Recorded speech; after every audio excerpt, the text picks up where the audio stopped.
ഇനി നമ്മൾ അതിഥിയിലേക്ക് പോവുകയാണ്. വന്യമൃഗങ്ങളെ കൊണ്ട് പൊറുതിമുട്ടുന്ന ഈ കാലത്ത് ആ വന്യതയെ പ്രണയിക്കുന്ന രണ്ടുപേരാണ് ഇന്ന് ന്യൂസ് 3യിൽ അതിഥികളായി എത്തിയിരിക്കുന്നത്. സി അശ്വതിയും ഭർത്താവ് മഹേഷ് കലാലയവും. സ്വാഗതം രണ്ടുപേർക്കും ന്യൂസ് 3യിലേക്ക്. അശ്വതി മുതലമടയിലെ കൃഷി ഓഫീസർ കൂടിയാണ്. അപ്പോൾ രണ്ടുപേരോട് ഒരുപാട് കാര്യങ്ങൾ ചോദിക്കാനുണ്ട്. ആദ്യം ഞാൻ അശ്വതിയിലേക്ക് പോവുകയാണ്. ഈ വൈൽഡ് ലൈഫ് ഫോട്ടോഗ്രാഫി എന്ന് പറയുന്ന ആ രംഗത്തേക്ക് സ്ത്രീകൾ അധികം കടന്നു വരാറില്ലാത്തൊരു കാലത്തായിരുന്നു നമ്മളുള്ളത്. പക്ഷെ ഇപ്പോൾ അങ്ങനെ കുറച്ച് പേർ വരുന്നതായി കേൾക്കുന്നുണ്ട്. വലിയ സന്തോഷമുണ്ട്. എങ്ങനെയാണ് അശ്വതി ഈ ഒരു മേഖലയിലേക്ക് പോയത്?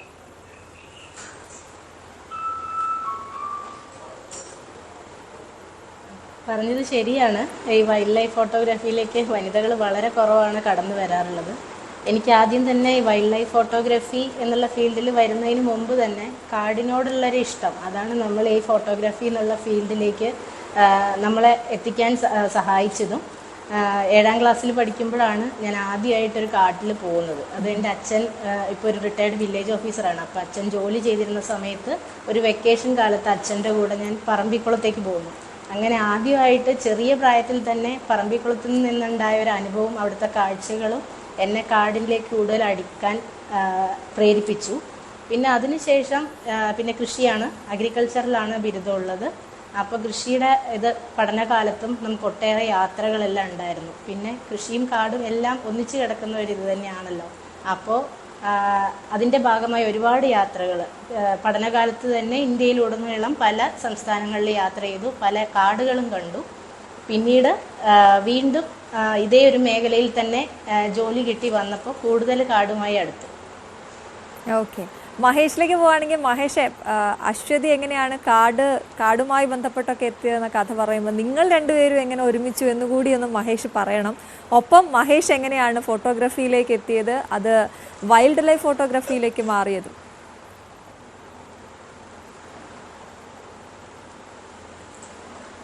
ഞങ്ങളൊന്നിച്ചത് ഒരു കഥ തന്നെ പറയാനുണ്ട്. എന്തായാലും എനിക്ക് കിട്ടിയ ജോഡി അത് എനിക്ക് പറ്റിയ ഒരാൾ തന്നെയാണ്. കാരണം കാടിനെയും അതുപോലെ തന്നെ ഫോട്ടോഗ്രാഫിയും ഒരുപാട് ഇഷ്ടപ്പെടുന്ന ഒരാള്. ജോലിക്കൊപ്പം തന്നെ ഇതും കൊണ്ടുപോകാൻ കഴിയും. അത്രയും തിരക്കാണ്, എനിക്കറിയാം. അശ്വതിയുടെ ജോലി അത്രയും തിരക്കാണെന്നറിയാം. എന്നാലും ആ കാടും അല്ലെങ്കിൽ എൻ്റെ ചിത്രങ്ങൾ കാണുമ്പോഴും അവൾക്ക് വരാനുള്ള താല്പര്യമൊക്കെ കാണുമ്പോൾ എനിക്ക് പണ്ട് മുതലേ ഇയാൾ എന്തായാലും ഇനിയുള്ള യാത്രകളിലൊക്കെ കൂടി ഉണ്ടാവും എന്നുള്ള കാര്യം ഉറപ്പായിരുന്നു. പക്ഷേ എന്താന്ന് പറയാ, എന്നേക്കാൾ ഒരു സ്റ്റെപ്പ് മുന്നിലേക്കാണ് ഇപ്പോൾ ക്യാമറ ആയാലും അല്ലെങ്കിൽ യാത്രകളായാലും ഇന്ന യാത്രകളിലേക്ക് പോവാം എന്നിപ്പോ റെഡിയായി നിൽക്കുന്ന ഒരു ആളും കൂടിയാണ് അശ്വതി. എൻ്റെ ഫോട്ടോഗ്രാഫി ലൈഫ് എന്ന് വെച്ചാൽ ഞാൻ ഫിലിം ഇൻസ്റ്റിറ്റ്യൂട്ടിലായിരുന്നു പഠിച്ചത്. പക്ഷെ സിനിമോട്ടോഗ്രാഫി എന്നുള്ളത് മാറ്റി വെച്ചിട്ടാണ് ഇപ്പൊ ഫോട്ടോഗ്രാഫിയിലേക്ക് ഇറങ്ങിയിരിക്കുന്നത്. എന്തെന്ന് ചുരുക്കത്തിൽ പറഞ്ഞാൽ വരുമാനമുള്ളൊരു നല്ലൊരു മേഖല ഞാൻ ഒഴിവാക്കി ഒരു ഇഷ്ടമുള്ളൊരു മേഖലയിലേക്ക്, കാടിലേക്ക് ഇറങ്ങി എന്ന് വേണം പറയാം. അത് തരുന്നൊരു കാടിലെ കാഴ്ചകളും തരുന്നതെല്ലാം ആ ഒരു പറഞ്ഞോളൂ. ആ ഒരു സുഖം, ആ കാട് തരുന്ന അനുഭവം ഒന്നും നമുക്ക് എത്ര പറഞ്ഞാലും മതിയാവില്ല. ഒരു കാടിലും എത്ര പ്രാവശ്യം പോയാൽ പോലും മതിയാവാത്ത ഒരാളും കൂടിയാണ് ഞാൻ. എൻ്റെ ഫോട്ടോഗ്രാഫി ഇങ്ങനെ നീണ്ടു പോവുകയാണ്. സിനിമോട്ടോഗ്രാഫി ഒക്കെ മാറ്റി വെച്ച് ഞാനിപ്പോൾ ഫോട്ടോഗ്രാഫിക്കായിട്ട് ഇറങ്ങിയിരിക്കുകയാണ്. അതെ, അശ്വതി, ഏറ്റവും ഇഷ്ടപ്പെട്ടു പോയൊരു യാത്ര, അതിൽ ഇപ്പോൾ ഈ വൈൽഡ് ലൈഫ് ഫോട്ടോഗ്രാഫി എന്ന് പറയുമ്പോൾ എനിക്ക് വലിയ പരിചയമില്ലാത്ത മേഖലയാണ്. എങ്കിൽ പോലും നമ്മൾ ആഗ്രഹിക്കുന്ന അല്ലെങ്കിൽ നമുക്ക് വളരെ നമ്മൾ പ്രതീക്ഷിക്കാതെ കിട്ടുന്ന ചില അസുലഭ നിമിഷങ്ങളൊക്കെ ഉണ്ടാവുമല്ലോ. ഒരുപാട് കാത്തിരുന്ന് മൃഗങ്ങളുടെ ഫോട്ടോ എടുത്ത അനുഭവങ്ങളൊക്കെ ഈ വൈൽഡ് ലൈഫ് ഫോട്ടോഗ്രാഫേഴ്സിൻ്റെ അനുഭവങ്ങളൊക്കെ വായിച്ചിട്ടുണ്ട്. അങ്ങനെ പ്രേക്ഷകരുമായി പങ്കുവയ്ക്കാൻ പറ്റിയ ഒരു അനുഭവം ഒന്ന് പറയാമോ?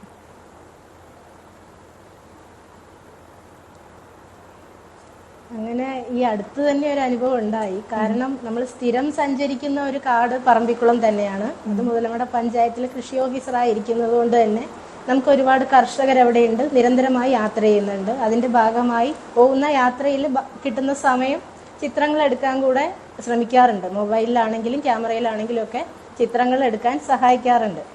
പക്ഷേ അതിലുപരി തഡോബ എന്നുള്ളൊരു ടൈഗർ റിസർവിലേക്ക് പോകണം എന്നുള്ളത് വളരെ കാലത്തെ ഒരു ആഗ്രഹമായിരുന്നു. കാരണം എൻ്റെ ഹസ്ബൻഡ് കൂടെ ഒരു ഫോട്ടോഗ്രാഫർ ആയപ്പോൾ ഇതിനു മുമ്പ് പോയ യാത്രകളുടെയൊക്കെ കഥകൾ പറയുമ്പോൾ ഒരു യാത്ര എന്തായാലും ഒപ്പം പോകണം എന്നുള്ളൊരാഗ്രഹമായിരുന്നു. അങ്ങനെ ഞങ്ങൾ ഈ അടുത്ത് തന്നെ തടോബയിൽ പോവുകയുണ്ടായി.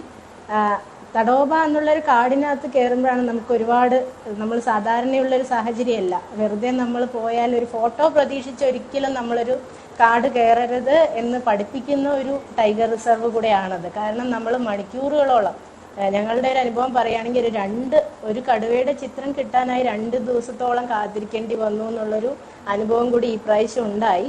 മാത്രമല്ല, നമ്മൾ ഒരു ചിത്രത്തിന് വേണ്ടി, ഇഷ്ടപ്പെട്ട ഒരു ചിത്രത്തിന് വേണ്ടി കാത്തിരിക്കുമ്പോൾ ആ കാത്തിരിപ്പിനിടയിൽ പല വ്യത്യസ്തങ്ങളായ ചിത്രങ്ങളും നമുക്ക് കിട്ടും. പക്ഷികളുടെ ആയിരിക്കാം, പല മൊമെന്റ്സും നമുക്ക് ക്യാപ്ചർ ചെയ്യാൻ പറ്റും. അപ്പോൾ അങ്ങനെ മണിക്കൂറുകളോളം കാത്തിരുന്ന ആ ഒരു റിസർവില് ഞങ്ങളെ നിരാശപ്പെടുത്തിയില്ല എന്നുള്ളതും കൂടെയാണ്. കാരണം ഒരു കടുവയുടെ ചിത്രത്തിന് വേണ്ടി കാത്തിരുന്ന ഞങ്ങളെ കടുവയും കുഞ്ഞുങ്ങളും വരുന്ന ഒരു കൂട്ടം കടുവകളെയാണ് ഞങ്ങൾക്ക് ഈ പ്രാവശ്യം കിട്ടിയത്. അതെനിക്ക് ഒരിക്കലും മറക്കാൻ പറ്റാത്തൊരു അനുഭവമാണ്. മഹേഷ്, രണ്ടുപേരും കൂടി ഒരുമിച്ച് പോകുമ്പോൾ ഉള്ളൊരു രസം നേരത്തെ പറഞ്ഞു. ജീവിതയാത്രയിലൊപ്പം ഉണ്ടാകുമെന്ന് തോന്നിയപ്പോൾ ഏറ്റവും കൂടുതൽ സന്തോഷം തോന്നിയത് നമുക്ക് പറ്റിയ ഒരാളാണ് എന്നുള്ളിടത്താണ്. അപ്പോൾ ഒരുമിച്ച് പോയ യാത്രാ അനുഭവം കൂടി പറയൂ. മഹാരാഷ്ട്രയിലാണ് ഈ പറഞ്ഞ വനം ഉള്ളത്.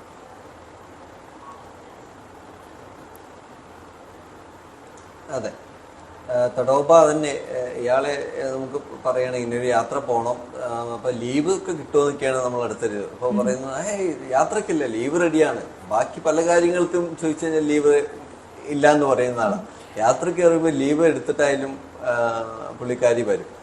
പിന്നെ ഇവർക്ക് ഓരോ കാർഡ് നമ്മൾ കാണിച്ചു കൊടുക്കുമ്പോഴാണ് അതിന്റെ കുറച്ചുകൂടെ അവർക്ക് മനസ്സിലാവാൻ പറ്റുന്നത്. ഒരു സ്ഥലത്ത് ഒരു ടൈഗറിനാണെങ്കിലോ അല്ലെങ്കിൽ ചില ബേഡ്സിനും വേണ്ടിയിട്ടുള്ളൊരു സമയം അവിടെ മറ്റ് ഈ നമ്മളെന്താ പറയാ, ഈ സോഷ്യൽ മീഡിയയിലിട്ട് ലൈക്ക് വാങ്ങിക്കാനും അങ്ങനെയുള്ള കുറച്ച് പേരിങ്ങനെ വന്ന് ഒന്നും കണ്ടില്ല, നിരാശയായി പോകും. ഞങ്ങൾ 3-4 ദിവസം കടുവനെ കണ്ടിട്ടില്ല, സൈറ്റിംഗ് പോലും കറക്റ്റായി കിട്ടിയിട്ടില്ല. പക്ഷെ ഇയാളെ അല്ലെങ്കിൽ അശ്വതി എനിക്ക് പറയുന്ന കാര്യം ഉറപ്പായിട്ട് നമുക്ക് അടുത്ത സഫാരിയിൽ തന്നെ കിട്ടും, അത് ഉറപ്പാണ്. പക്ഷെ അങ്ങനെ ഒരു കണ്ടില്ല എന്നുള്ളൊരു വിഷമോ അങ്ങനെയില്ല. കാടിനെ കുറിച്ച് വ്യക്തമായിട്ട് ഒരാളെ പോലെയാണ് അശ്വതി കൂടെ യാത്ര ചെയ്യുന്നത്. യാത്രകളിലെല്ലാം വിശേഷങ്ങൾ കാടിന്റെ തന്നെ ആയിരിക്കും. ഞങ്ങൾ മാക്സിമം യാത്ര ചെയ്യുമ്പോൾ ഫോട്ടോഗ്രാഫി കാടിന്റെ തന്നെ ആയിരിക്കും. തീർച്ചയായിട്ടും. മഹേഷ്, നിങ്ങളുടെ രണ്ടുപേരുടെയും ലവ് മാരേജ് ആയിരുന്നു. എങ്ങനെ ഇങ്ങനെ ഒത്തു വന്നു എന്നുള്ളൊരു ചോദ്യം എൻ്റെ മനസ്സിലിങ്ങനെ വന്നു, അതുകൊണ്ട് ചോദിക്കുന്നതാ.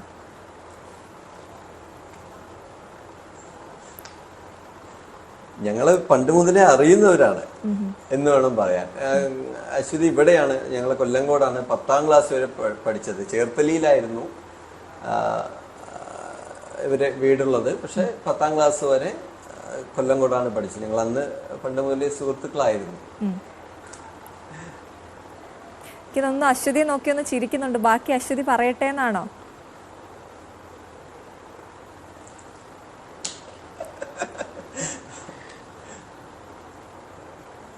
അതെ, പറഞ്ഞതുപോലെ ഞങ്ങൾ പണ്ട് തൊട്ടേ സുഹൃത്തുക്കളായിരുന്നു. പിന്നെ എനിക്ക് ചെറുപ്പം തൊട്ടേ ഒരാഗ്രഹം, പൊതുവേ ഈ കാടിനോടൊക്കെ താല്പര്യമുള്ള ആളാണ്. അതുകൊണ്ട് തന്നെയാണ് നമ്മളിപ്പോൾ കൃഷി എന്നുള്ളൊരു വിഷയം പഠിച്ചതും ഇതിനോടൊക്കെ ഭാഗമായിട്ട് തന്നെ. എന്നും ഇങ്ങനെ ഒരു മേഖലയിൽ തന്നെ എന്തെങ്കിലുമൊക്കെ ആയിട്ട് പ്രകൃതിയായിട്ട് ബന്ധപ്പെട്ട് നിൽക്കുക എന്നുള്ളത് കൊണ്ടാണ് കൃഷി പഠിച്ചതും. അതിനുശേഷം കൃഷിയുമായി ബന്ധപ്പെട്ട കാലാവസ്ഥ പഠനം എന്ന വിഷയത്തിലാണ് ബിരുദാനന്തര ബിരുദം എടുത്തതും കാർഷിക സർവകലാശാലയിൽ നിന്നും. പിന്നെ എപ്പോഴെല്ലാം ഈ കാലഘട്ടത്തിലെല്ലാം എന്നോടൊപ്പം എൻ്റെ സുഹൃത്തായിട്ട് കൂടെ ഉണ്ടായിരുന്ന ഒരാൾ തന്നെയാണ്. പിന്നെ അത് കഴിഞ്ഞ് നമുക്കൊരു കല്യാണം എന്നുള്ള നിലയിലേക്ക് ആലോചിച്ച് തുടങ്ങി. ഞങ്ങളുടെ സുഹൃത്തുക്കൾ തന്നെ ഞങ്ങളോട് ചോദിച്ചിരുന്നു, എന്തുകൊണ്ട് നിങ്ങൾക്ക് ഒന്നിച്ച് പോയിക്കൂടാ എന്നുള്ള. അപ്പോഴും ഞങ്ങൾ സുഹൃത്തുക്കളായി തന്നെ തുടരുകയായിരുന്നു. പിന്നെ നമ്മളെ ഒരു ജീവിതത്തിനെ കുറിച്ച് ആലോചിക്കുമ്പോൾ നമ്മുടെ എന്താ പറയാ, സാമ്പത്തിക ഭദ്രത എന്നതിനപ്പുറം നമുക്ക് എല്ലാം കൊണ്ടും പറ്റുന്നൊരു ജീവിത പങ്കാളിയായിരിക്കണം നമ്മുടെ കൂടെ ഉണ്ടാവുന്നത്. കാരണം നമുക്കെല്ലാം ഒരു ജീവിതം മാത്രമേ ഉള്ളൂ. നമ്മൾ വിചാരിച്ചതുപോലെ തന്നെ നമുക്ക് ജീവിച്ച് തീർക്കണമെങ്കിൽ നമ്മുടെ കൂടെ ഒരാൾ സപ്പോർട്ടായിട്ടുണ്ടാവണം. പിന്നെ നമ്മുടെ അതേ ടേസ്റ്റ് ഉള്ള ഒരാൾ തന്നെ ആയിരിക്കണം കൂടെ ഉണ്ടാവുന്നുള്ളൊരു ഉറച്ച തീരുമാനം ഉണ്ടായിരുന്നു. അങ്ങനെ ഞങ്ങൾ രണ്ടുപേരും സംസാരിച്ച് തന്നെ തീരുമാനിച്ചതാണ് ഒന്നിച്ച് മുന്നോട്ട് പോവുക എന്നുള്ളത്. ഈ തടോബ അവിടെ പോയി ചിത്രങ്ങൾ പകർത്തിയത് നമ്മളിപ്പം പ്രേക്ഷകരുമായി പങ്കുവച്ചുകൊണ്ടിരിക്കുന്നത് അശ്വതി പകർത്തിയ ചിത്രവുമുണ്ട്, മഹേഷ് പകർത്തിയ ചിത്രമുണ്ട്. രണ്ടും ആ നേരത്തെ പറഞ്ഞ കടുവകളുടെ ചിത്രം, അത് വളരെ മനോഹരമായ ചിത്രം. നമുക്ക് ഈ ഇതിനെക്കുറിച്ച് കൂടുതൽ അറിയാത്തവർക്ക് അല്ലെങ്കിൽ കാടിനെ ഇഷ്ടമാണ് പക്ഷെ പോകാനൊന്നും കഴിയാത്തവർക്കുള്ള ഏറ്റവും എനിക്ക് തോന്നുന്നു കണ്ടുകൊണ്ടിരിക്കുന്ന പ്രേക്ഷകർ പോലും ചോദിക്കാൻ ആഗ്രഹിക്കുന്നത് വളരെ റിസ്ക് ഉള്ള ഒരു ജോലി കൂടിയാണ് ഈ വൈൽഡ് ലൈഫ് ഫോട്ടോഗ്രാഫി എന്ന് പറയുന്നത്. അപ്പോൾ ഇതിന് എത്ര അടുത്ത് നിന്നാണ് നിങ്ങൾ ദൃശ്യം പകർത്തുന്നത്, എത്ര അടുത്ത് നിൽക്കുന്നോ അത്രയും മനോഹരമാകുമല്ലോ ആ ചിത്രം. അതിനൊരു റിസ്ക് ഫാക്ടറും നിങ്ങൾക്ക് അങ്ങനെ എന്തെങ്കിലും ഒരു അനുഭവം ഉണ്ടായിട്ടുണ്ടെങ്കിലും മഹേഷ് അതൊന്ന് പറയാമോ? അല്ല, ഒരു കേരളത്തിലാണെങ്കിലും തമിഴ്നാട് അങ്ങനെ പല യാത്രകളിൽ പോകുമ്പോഴും നമ്മൾ ആദ്യം ശ്രദ്ധിക്കേണ്ടത് ആ പോകുന്ന കാടിനെ കുറിച്ച് ഒരു ഫോട്ടോഗ്രാഫർ അല്ലെങ്കിൽ നാളെ ഒരു വൈൽഡ് ലൈഫ് ഫോട്ടോഗ്രാഫി ചെയ്യാൻ ആഗ്രഹിക്കുന്ന ഒരാളോട് എനിക്ക് പറഞ്ഞു. ഞാൻ ടൈഗറെയാണ് ഫോക്കസ് ചെയ്യുന്ന ഒരാൾ കൂടിയാണ്. അപ്പോൾ ഇത്രയും വർഷത്തെ എക്സ്പീരിയൻസ് കൊണ്ട് ഞാൻ പറയാം, ഒരു കാടിനെ കുറിച്ച് നന്നായിട്ട് പഠിക്കണം. ആ കാടിലെ ജീവജാലങ്ങളെ കുറിച്ച് നല്ല അറിവ് നമുക്കുണ്ടെങ്കിൽ ഒരു പരിധി വരെയുള്ള അപകടങ്ങളൊന്നും നമുക്ക് നേരിടേണ്ടി വരില്ല. ആ കാര്യത്തിൽ എനിക്ക് ഉറപ്പാണ്. നമ്മൾ ഒരു കാട്ടിലേക്ക് അവരുടെ വീട്ടിലേക്ക് പോവുകയാണ്, മൃഗങ്ങളുടെ വീട്ടിലേക്ക് പോവുകയാണ്. അവിടെ അവരെ ശല്യം ചെയ്യാത്ത രീതിയിൽ ഒരു ഫോട്ടോഗ്രാഫർ നിന്നാൽ, ഫോട്ടോ എടുക്കാനായിട്ട് കഴിഞ്ഞാൽ അതാണ് ഏറ്റവും വലിയ അവാർഡ് എന്ന് ഞാൻ കരുതുന്ന ഒരാളാണ്. ചിത്രങ്ങൾ കിട്ടുന്നതെന്നല്ല, അതിനപ്പുറം യാത്രകളിൽ എങ്ങനെ നല്ല രീതിയിൽ ആ കാടിനെ ബുദ്ധിമുട്ടിക്കാത്ത അല്ലെങ്കിൽ മൃഗങ്ങളെ ബുദ്ധിമുട്ടിക്കാത്ത ചിത്രങ്ങൾ എടുക്കുക എന്നാണ് ഒരു ഫോട്ടോഗ്രാഫർ ആദ്യം പഠിക്കേണ്ടത്. ബാക്കിയെല്ലാം ക്യാമറ ടെക്നിക്കും ലൈറ്റും ലെൻസും അതൊക്കെ പിന്നീടാണ്. ഇതാണ് ഒരു ഫോട്ടോഗ്രാഫർ ആദ്യമായിട്ട് പഠിക്കേണ്ടത്. ആ കാടിനെ കുറിച്ച് നല്ല രീതിയിലൊരു അറിവ് അവിടെ ഉണ്ടാവണം. ഓക്കെ, നമ്മൾ ഇപ്പോൾ ഫോട്ടോയിൽ കാണുമ്പോൾ ഒരു കാട്ടുകൊമ്പൻ്റെ ചിത്രം കാണുന്നുണ്ട്. പൂഴി വാരി മുകളിലേക്ക് എറിഞ്ഞ് അത് താഴെ വീഴുന്നതിന് മുമ്പ് എടുത്ത മനോഹരമായ ചിത്രം കാണുന്നുണ്ട്. മറ്റൊന്ന് വലിയ കൊമ്പുള്ളൊരു കൊമ്പനെ നമ്മൾ കാണുന്നുണ്ട്. അപ്പം ഈ ചില ഉത്തരവാദിത്തങ്ങളില്ലേ വൈൽഡ് ലൈഫ് ഫോട്ടോഗ്രാഫേഴ്സിനെ സംബന്ധിച്ചിടത്തോളം, വെറുതെ കാട് കണ്ട് അവരുടെ ഫോട്ടോ എടുത്ത് മടങ്ങുന്നതിനപ്പുറത്തേക്ക് ഇവിടെ വന്ന് വനം വകുപ്പിനോട് എന്തെങ്കിലുമൊക്കെ വിവരങ്ങൾ കൈമാറാനോ അങ്ങനെയൊക്കെ സാധിച്ചിട്ടുണ്ടോ അശ്വതി?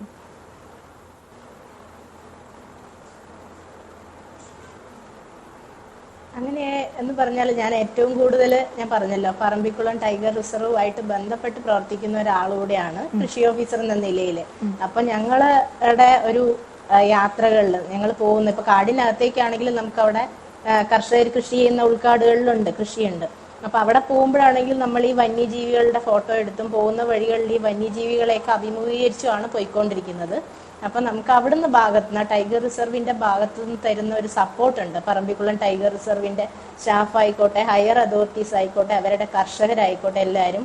അപ്പൊ അവർക്കും അറിയാം നമ്മൾ ഈ യാത്രകളെയും ഫോട്ടോഗ്രാഫിയൊക്കെ സ്നേഹിക്കുന്ന ആളാണെന്ന് അറിയുന്നതുകൊണ്ട് നമ്മുടെ ഓരോ യാത്ര കഴിയുമ്പോഴും ഇപ്പൊ അവിടുത്തെ ഡെപ്യൂട്ടി ഡയറക്ടറൊക്കെ ആണെങ്കിൽ തന്നെയും പറമ്പിക്കുളത്ത് ഓരോ യാത്ര കഴിയുമ്പോഴും നമ്മളോട് നമ്മുടെ അനുഭവങ്ങൾ സാറ് ചോദിക്കാറുണ്ട്. നമ്മളെടുത്ത ചിത്രങ്ങൾ സാറുമായി പങ്കുവെക്കാറുണ്ട്. അതിൽ വ്യക്തമായ ഒരു നിർദ്ദേശങ്ങളും എന്താണ് അതിൻ്റെ പോരായ്മകളും എത്രത്തോളം ഫോട്ടോ നന്ന അതെല്ലാം സാറ് നമ്മളെ കൃത്യമായി നമുക്ക് അതിനുള്ള ഫീഡ്ബാക്ക് ഒക്കെ തരാറുള്ളതാണ്. അവിടുത്തെ അനുഭവങ്ങളും എന്തെങ്കിലും ഈ യാത്രകളിൽ ഇപ്പം പറയാമല്ലോ ആൾക്കാർ നേരിടുന്ന പ്രശ്നങ്ങളുണ്ടോ, അല്ലാതെ നമ്മൾ തന്നെ സഞ്ചാരികൾ തന്നെ പോകുമ്പോൾ എത്രത്തോളം കാടിനെ മോശമാക്കുന്ന രീതിയിൽ എന്തെങ്കിലും പെരുമാറുന്നുണ്ട്, അതെല്ലാം നമ്മളുടെ കാഴ്ചയിൽ വരുന്ന കാര്യങ്ങളെല്ലാം നമ്മൾ അപ്പോൾ ഡിപ്പാർട്ട്മെന്റുമായി അറിയിക്കാറുണ്ട്. നമ്മുടെ അനുഭവങ്ങൾ പങ്കുവെക്കാറുമുണ്ട്. മഹേഷിന് അങ്ങനെ എന്തെങ്കിലുമൊക്കെ അനുഭവങ്ങളുണ്ടോ? എനിക്ക് ഈ അറിവ് പരിമിതമാണ്, അതുകൊണ്ട് ഞാൻ ചോദിക്കുകയാണ്. ഈ കാണുന്ന ഫോട്ടോയിലുള്ള കൊമ്പ് ഇങ്ങനെ ക്രോസ് ചെയ്താണ് ഇരിക്കുന്നത്, തീറ്റെടുക്കാനൊക്കെ ബുദ്ധിമുട്ടുള്ള ഒരു അവസ്ഥയല്ലേ അത്? അത്തരം കാര്യങ്ങളൊക്കെ പുറത്തറിയിക്കുക, വനം വകുപ്പിനെ അറിയിക്കുക എന്ന ആ രീതിയിലുള്ള എന്തെങ്കിലുമൊക്കെ അനുഭവങ്ങൾ ഉണ്ടായിട്ടുണ്ടോ? അല്ല, ഞാൻ ഈ ഡോക്യുമെന്റ് ചെയ്യുന്ന ചിത്രങ്ങളെല്ലാം അത് നമ്മൾ സ്റ്റാഫുകൾക്കായാലും അവർക്ക് കൊടുക്കുമ്പോൾ ഇപ്പൊ ഒന്നും വേണ്ട, ഒരു കാട്ടുപോത്ത് അല്ല വയറ് കീറിയിട്ടോ അല്ലെങ്കിൽ കാലിന് പരിക്ക് പറ്റിയിട്ടോ അങ്ങനെയൊക്കെ അതൊക്കെ നമ്മൾ ഡോക്യുമെന്റ് ചെയ്തിട്ട് കൊടുക്കും. അത് ഇന്ന ഭാഗത്താണ് കണ്ടത് അല്ലെങ്കിൽ ഇന്ന ഭാഗത്താണ് പോകുന്ന വഴിക്കാണെങ്കിൽ കണ്ടെങ്കിൽ അത് നമ്മൾ ചിത്രങ്ങൾ എടുത്തു വെക്കും. അത് അതിന്റെ അതോറിറ്റിക്ക് നമ്മൾ കൊടുത്ത് ഇന്നാണ് സംഭവം സാർ, ഇതെന്താണ് കാരണം എന്നിങ്ങനെയൊക്കെ നമ്മൾ സംസാരിക്കാറുണ്ട്. അപ്പൊ അതൊക്കെ പിന്നീട് അവര് അതിനെ ശ്രദ്ധിച്ച് അതിന് വേണ്ട കാര്യങ്ങളെല്ലാം ചെയ്യാറുണ്ട്. പിന്നെ ഫോറസ്റ്റിന്റെ ആണെങ്കിൽ നമ്മൾ പ്രൊജക്റ്റുകൾ ഇപ്പോൾ എടുത്ത് പല അങ്ങനെയുള്ള ഭാഗങ്ങളായിട്ട് അല്ലെങ്കിൽ റിസർച്ച് അങ്ങനെയൊക്കെ ആയിട്ട് ഞാൻ പോകാറുണ്ട്. പിന്നെ ആ കാഴ്ചകളിൽ ഇങ്ങനെ ഓരോ അനുഭവങ്ങൾ കിട്ടുമ്പോൾ അതിന്റെ അതോറിറ്റിക്ക് എന്തായാലും അത് വിവരം കൊടുത്തിരിക്കും. ശരി, അശ്വതിയോട് എനിക്കൊരു കാര്യം ചോദിക്കാനുള്ളത്, അശ്വതി കൃഷി ഓഫീസർ കൂടിയാണ്. ഒരുപാട് പരാതികൾ വരുന്ന ഒരു വിഭാഗമാണ് ഈ കൃഷി വകുപ്പ് എന്ന് പറയുന്നത്. പ്രത്യേകിച്ച് വന്യമൃഗശല്യം. ഞങ്ങൾ കുഴിച്ചു വയ്ക്കുന്ന സാധനങ്ങളെല്ലാം നശിപ്പിക്കുന്നു, കാട്ടുപന്നി ആയാലും കാട്ടാന ആയാലും എന്നൊക്കെയുള്ള പരാതികൾ വരുന്ന അവസരത്തിൽ ഈ മൃഗങ്ങൾക്കൊപ്പം നിൽക്കുമോ, അതോ നമ്മുടെ അശ്വതിക്ക് പ്രിയപ്പെട്ടതാണ് കാടും വന്യമൃഗങ്ങളും ഒക്കെ, അതേ സമയത്ത് ഇപ്പുറത്തെ സൈഡിൽ മനുഷ്യർ അവർക്ക് ജീവിക്കാൻ പറ്റുന്നില്ലെന്ന് പറഞ്ഞു, ഇത് എവിടെ ആർക്കൊപ്പം നിൽക്കും?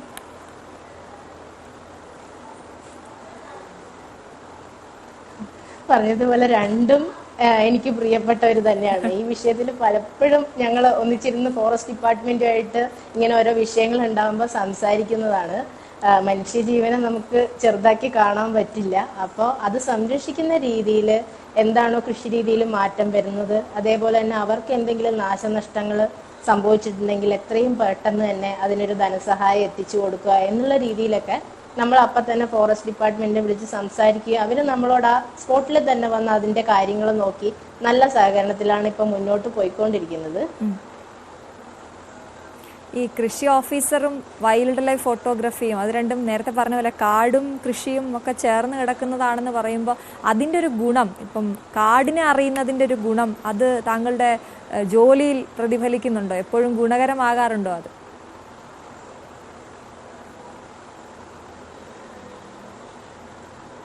കാടിനെ അറിയുന്നത് കൊണ്ട് നമുക്ക് കൃഷി എത്രത്തോളം നമുക്ക് കർഷകരെ ഏതൊക്കെ രീതിയിൽ നമുക്ക് അവരുടെ ഒരു വന്യമൃഗ ശല്യത്തിൽ നിന്ന് മാറ്റി നിർത്താമെന്നുള്ളതും, അതേപോലെ തന്നെ അതിൽ അവരെ കൂടെ മൃഗങ്ങളെ കൂടെ സംരക്ഷിച്ചുകൊണ്ട് മനുഷ്യന്റെ ജീവൻ ആപത്തുണ്ടാവാത്ത രീതിയിൽ എന്തൊക്കെ ചെയ്യാമെന്നുള്ള പല റിസർച്ചുകൾ ഇപ്പം നടന്നുകൊണ്ടിരിക്കുന്നുണ്ട്.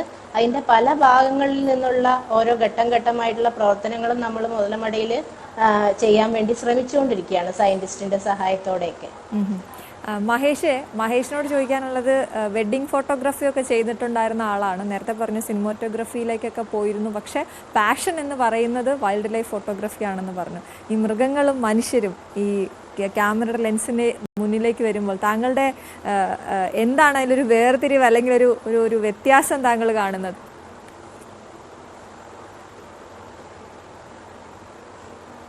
അതെ, പരാതികളില്ല വൈൽഡ് ലൈഫ് ഫോട്ടോഗ്രാഫി. മൃഗങ്ങൾ ഒരിക്കലും എൻ്റെ ആ ഒരു ചിത്രം വേണം അല്ലെങ്കിൽ ഈ ഒരു ചിത്രം വേണം എന്നിട്ടില്ല. വെഡിങ് അങ്ങനെയല്ല, വീടെത്താത്ത മുമ്പ് എൻ്റെ ചിത്രങ്ങൾ എവിടെയെന്നായിരിക്കും, പിന്നെ കുറെ കോളുകളായിരിക്കും.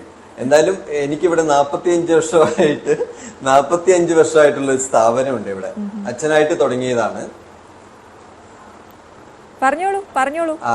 അതിനൊപ്പം തന്നെ ഞാൻ ഇപ്പം വൈൽഡ് ലൈഫ് ഫോട്ടോഗ്രാഫിയും കൊണ്ടുപോകുന്നു. അതിനൊപ്പം തന്നെ ഞാൻ വൈൽഡ് ലൈഫ് ഫോട്ടോഗ്രാഫിയും ഞാൻ കൊണ്ടുപോവുകയാണ്. പക്ഷെ എനിക്ക് വെഡിങ് ഫോട്ടോഗ്രാഫിയുടെ തിരക്ക് കഴിയുമ്പോൾ തന്നെ ഞാൻ ഉടനെ കാട് കയറും. അതങ്ങനെയാണ്. ഒരു സീസണിന്റെ തിരക്ക് കഴിയുമ്പോഴത്തേക്കും ഞാൻ ഉടനെ അടുത്ത എൻ്റെ യാത്ര കാട്ടിലേക്കായിരിക്കും. ഞാൻ ഒരിക്കലും ഞാൻ ഗോവ അല്ലെങ്കിൽ കോവളം ഇതുപോലും ഞാൻ കണ്ടിട്ടില്ല. എൻ്റെ എല്ലാ മിക്ക യാത്രകളും കാടിനോട് ചേർന്നിട്ടുള്ള യാത്രകളായിരിക്കും. ഏറ്റവും ത്രില്ലിംഗ് ആയിട്ടുള്ളൊരു അനുഭവം ഞങ്ങളുമായിട്ട് പങ്കുവയ്ക്കാം. ഇപ്പോൾ ഈ നേരത്തെ പറഞ്ഞ മഹാരാഷ്ട്രയിലെ വനത്തിലല്ലാതെ മഹേഷ് പോയി നമ്മൾ കേൾക്കാൻ ആഗ്രഹിക്കുന്നത്, നമ്മളിപ്പോൾ ഈ സൈനികരോടൊക്കെ നമ്മൾ കഥകൾ ചോദിക്കുമ്പോൾ ഒരു വലിയ പട്ടാള കഥകൾ എന്ന് പറയുന്ന പോലെ നിങ്ങളുടെ കയ്യിൽ നിന്ന് ഞങ്ങൾ ആഗ്രഹിക്കുന്ന ചില കാര്യങ്ങളുണ്ടല്ലോ. ഞാനൊരു കടുവയെ കണ്ടപ്പോൾ അല്ലെങ്കിൽ ഒരു ആനയെ അന്ന് കണ്ടപ്പോൾ എന്നൊക്കെ പറഞ്ഞുള്ള കഥകൾ ഉണ്ടാവുമല്ലോ. അങ്ങനെ ത്രില്ലിംഗ് ആയിട്ടുള്ള എന്തെങ്കിലും മൊമെന്റ് നമ്മുടെ പ്രേക്ഷകരുമായി പങ്കുവയ്ക്കാനുണ്ടോ മഹേഷ്? എല്ലാം ഉണ്ട്, കുറേ ഇതുണ്ട്. പക്ഷെ നമ്മളിത് കടുവയുടെ കാര്യത്തിൽ നമ്മൾ അതിന് വെയിറ്റ് ചെയ്ത് അങ്ങ് നിൽക്കണം. 3-4 ദിവസം അത് പോകുന്ന, അല്ലെങ്കിൽ പഗ്മാർക്ക് അവിടെ വന്നിട്ടുണ്ടോ, അത് ഫ്രഷ് ആണോ, അല്ലെങ്കിൽ കില്ലിങ് എവിടെയും നടന്നിട്ടുണ്ടോ, ആ ഭാഗങ്ങളിലെല്ലാം ദിവസങ്ങളോളം വെയിറ്റ് ചെയ്തിട്ട് വേണം. ചിലപ്പോൾ 3-4 ദിവസം കാത്തിരിക്കും. അത് കഴിഞ്ഞ് മടങ്ങി വരേണ്ട വരും. നമ്മൾ വിഷമത്തോടെ ആയിരിക്കും. പിന്നെ 40-45 രൂപയുടെ ചിലവാക്കിയിട്ടായിരിക്കും ചിലപ്പോൾ പലവിടെയും നമ്മൾ യാത്ര ചെയ്യുന്നത്. അപ്പൊ പോയി വരുമ്പോൾ ഒന്നും കിട്ടാതെ വന്നിട്ടുമുണ്ട്. പക്ഷെ വളരെ പെട്ടെന്ന് തന്നെ ഒരു ദിവസം കാട്ടിലേക്ക് കയറുമ്പോൾ തന്നെ മുന്നിൽ വന്ന് പ്രത്യക്ഷപ്പെട്ടിട്ടുണ്ട്. അങ്ങനെ കുറേ നല്ല രസകരമായിട്ടുള്ള അനുഭവങ്ങളാണ് കാട് തന്നുകൊണ്ടിരിക്കുന്നത്. ഒരു കില്ലിങ് നടന്നു, അല്ലെ ഒരു കാട്ടുപോത്തിനെയാണ് കില്ലിങ് നടന്നെങ്കിൽ നമ്മൾ അവിടെ പോയി വെയിറ്റ് ചെയ്യണം. ഇന്ന് വരും, അല്ലെങ്കിൽ വൈകിട്ട് വരും, അല്ലെങ്കിൽ നാളെ വരും എന്നുള്ള, അത് കഴിക്കാൻ വരും എന്നുള്ള പ്രതീക്ഷയോടെയാണ് പിന്നെ നമ്മൾ അവിടെ അതൊരു എക്സൈറ്റ്മെന്റ് ആണ്. വരും എന്നുള്ള പ്രതീക്ഷയിലാണ് നമ്മളിങ്ങനെ അവിടെ നിൽക്കുന്നത്. ശരി. അശ്വതി, എന്താണ് ഒരു സ്വപ്നം അല്ലെങ്കിൽ യാത്രകൾ ഒരുപാട് ഇഷ്ടപ്പെടുന്ന ആളാണല്ലോ, ഏറ്റവും ആഗ്രഹിക്കുന്ന ഒരു യാത്ര അല്ലെങ്കിൽ ഉടനെ നടക്കണമെന്ന് ആഗ്രഹിക്കുന്ന കാര്യം എന്താണ്?